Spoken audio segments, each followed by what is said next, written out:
আমার পাঁচমিশালি ব্লগে সমস্ত বন্ধুদের আমি স্বাগত জানাই। আজ আমি রান্না করছি কাটা মশলায় ডিম রান্না।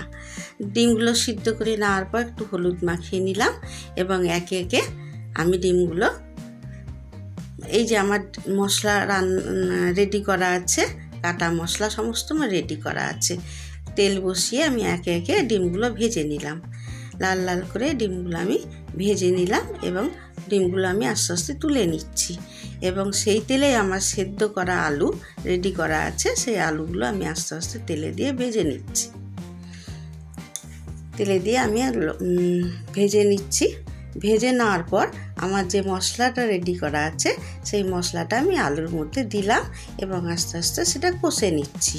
কষে নেওয়ার পর আমি একটু ধনেপাতা দিয়ে